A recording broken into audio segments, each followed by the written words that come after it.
नमस्कार, आदाब। मेरा नाम है सरवत और आप देख रहे हैं हमारी स्पेशल सीरीज औरतों के कानून का 7वां और आखिरी भाग। हमारे देश में लोगों को अपनी बेटियों के लिए एनआरआई दामाद ढूंढने का बड़ा चस्का है। जैसे मेरी एक दोस्त की शादी हुई, लड़का कतर में काम करता था। शादी के बाद मेरी दोस्त भी कतर चली गई, पर वहां उसने अपने पति का अलग ही रूप देखा। वो हद से ज्यादा शराब पीता, उसे ताने मारता, यहां तक कि उस पे हाथ भी उठाता था। शादी के 1 साल बाद वो प्रेग्नेंट हो गई। बहुत जिद और मिन्नतें करने के बाद उसके पति ने उसे इंडिया आने दिया डिलीवरी के लिए। यहां आकर उसने अपने घर वालों को सच बताया। किसी तरह उसके पिता ने फैसला किया कि वो अपने दामाद से बात करेंगे, पर बस एक ही प्रॉब्लम थी, वो इंडिया आ ही नहीं रहा था। कोई ना कोई बहाना बना के टाल दे रहा था। कुछ टाइम बाद उसने तलाक का नोटिस भेज दिया। उसके घर वाले भी अपनी बहू और अपनी पोती से मिलने के लिए तैयार नहीं थे। ये बात 3 साल पुरानी है, पर केस आज भी कोर्ट में चल रहा है। ये कहानी सिर्फ मेरी दोस्त की नहीं है, ऐसा हिंदुस्तान में बहुत सारी लड़कियों के साथ होता है।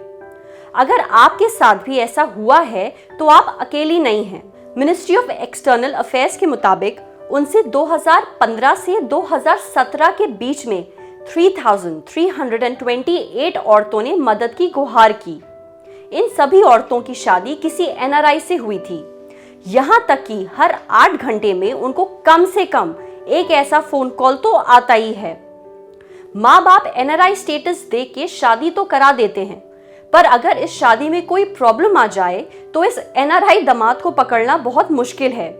इसकी एक वजह है, पुलिस भी मानती है कि एनआरआई लड़कों को हिंदुस्तान बुलाना और पकड़ना मुश्किल है। देखिए, सुप्रीम कोर्ट ऑफ इंडिया के अनुसार अगर कोई अपनी बीवी को दहेज के लिए परेशान करता है तो सबसे पहले उनके परिवार वालों की काउंसलिंग के लिए बुलाया जाता है। काउंसलिंग मतलब हुआ सबको सामने बिठाकर खुल के बात करना। उसके बाद मियां बीवी को बुलाया जाता है। पर दिक्कत ये होती है कि अगर लड़की या उसके परिवार वालों ने आदमी के खिलाफ शिकायत दर्ज कर दी है तो वो इंडिया आसानी से नहीं आता, इस डर से कि वो गिरफ्तार हो जाएगा। मोहम्मद आसिफ हैदराबाद में एक सीनियर क्रिमिनल लॉयर हैं। वो कहते हैं कि केस दर्ज होते ही ये एनआरआई दामाद इंडिया छोड़ के भाग जाता है, फिर 2 से 3 साल या उससे ज्यादा वक्त के लिए हिंदुस्तान नहीं आता। तब तक केस लटका रहता है और लड़की को इंसाफ नहीं मिलता। आपको पता होना चाहिए कि ऐसे केसेस में किस तरह की धोखेबाजी हो सकती है। कुछ ऐसे केसेस भी हैं जिसमें शादी के बाद लड़का अपने ऑफिस ज्वाइन करने की बात करके इंडिया से चला जाता है। वो ये वादा करता है कि जल्दी वापस आएगा या अपनी बीवी का वीजा कराएगा, पर कई बार ऐसा नहीं होता। वो वापस आता ही नहीं है और ना ही अपनी बीवी को वहां बुलाता है। इन केसेस में उसके ऊपर कोई कानूनी ऑब्लिगेशन नहीं होता वापस आने का। इस वजह से केसेस पेंडिंग रहते हैं। जी माधवी लता एक पुलिस इंस्पेक्टर हैं सेंट्रल क्राइम स्टेशन हैदराबाद में। वो बोलती हैं कि ऐसे केसेस में वो लोग पासपोर्ट ऑफिसर से मदद मांगते हैं। अगर ऐसे आदमियों का पासपोर्ट जब्त हो जाए तो वो देश छोड़कर नहीं भाग पाएंगे, या जहां वो काम करते हैं वहां एम्बेसी उनका पासपोर्ट जब्त कर ले तो उन्हें इंडिया आना ही पड़ेगा। ऐसी औरतें जिनको उनका एनआरआई पति छोड़ के भाग गया है या देश के बाहर परेशान कर रहा है, उनकी मदद के लिए गवर्नमेंट ने एक ऑनलाइन पोर्टल तैयार किया है। ये उनको खर्चा, तलाक और उनकी बाकी मदद से जुड़ी जानकारी देगा। इस पोर्टल का काम मिनिस्ट्री ऑफ एक्सटर्नल अफेयर्स देख रही है। ये तो हुई बात गवर्नमेंट की। अब आते हैं कि आप क्या कर सकती हैं। सबसे जरूरी बात यह है कि अगर आपका एनआरआई पति आपसे दहेज की मांग कर रहा है और उसके पूरे ना होने पे आपको छोड़ने की धमकी दे रहा है या आपका उत्पीड़न कर रहा है, तो प्लीज उसकी मांग ना माने।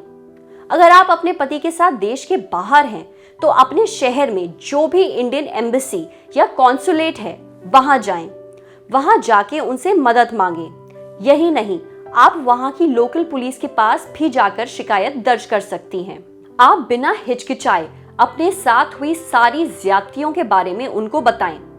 उसके बाद आपके शहर में जो इंडियन एम्बेसी है वो आपको लोकल पुलिस और अपने परिजनों से बात कराने में मदद करेगी।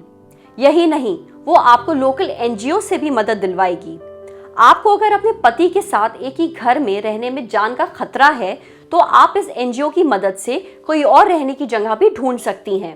अब अगर आप देश से बाहर हैं और वहां आपका कोई नहीं है तो आप इंडियन मिशन की मदद ले सकती हैं। अगर आप अपने पति के खिलाफ वहां कोई पुलिस कंप्लेंट दर्ज कराना चाहती हैं तो वो आपको हर तरह की कानूनी और आर्थिक मदद देंगे। एक बात का ध्यान रखिएगा, लोकल पुलिस के पास जाकर कंप्लेन जरूर करवाएं। इंडिया वापस आने का इंतजार बिल्कुल मत करें। भले ही आपका पति एनआरआई हो पर वो अभी भी हिंदुस्तानी नागरिक है। इसका फायदा उठाते हुए आप उनके खिलाफ हिंदुस्तान में धारा 498 ऑफ इंडियन पीनल कोड के तहत शिकायत दर्ज करा सकती हैं। हिंदुस्तान में कोर्ट्स के पास ये पावर है कि वो आपके पति को समन भेज सकते हैं और उसको पेश होना ही पड़ेगा। एक और जरूरी बात, भले ही आप हिंदुस्तान में निकाह करें या फेरे लें, अपनी शादी रजिस्टर जरूर कराएं। ये एक लौता सबूत है कानून की नजर में आपकी शादी का। और अगर कोई माता पिता ये वीडियो देख रहे हैं तो अपनी बेटी के लिए एनआरआई दामाद लड़का पसंद करने से पहले ठोस जांच पड़ताल कर लें। आपने अभी तक हमारे औरतों के कानून की सीरीज देखी है। इसके अलावा वुमेन इश्यूज से रिलेटेड और भी सीरीज और नारी आपके पास लेकर आ रहा है। इस सीरीज का नाम है औरतों की बीमारी। औरतों से रिलेटेड जितनी बीमारियां हैं आपको इस सीरीज में देखने को मिल जाएंगी, तो ये जरूर देखिएगा। अगर आपको हमारा वीडियो पसंद आया हो तो ऐसे ही और कंटेंट के लिए हमारे फेसबुक पेज को लाइक करिए और हमारे यूट्यूब चैनल को सब्सक्राइब करिए। Thank you.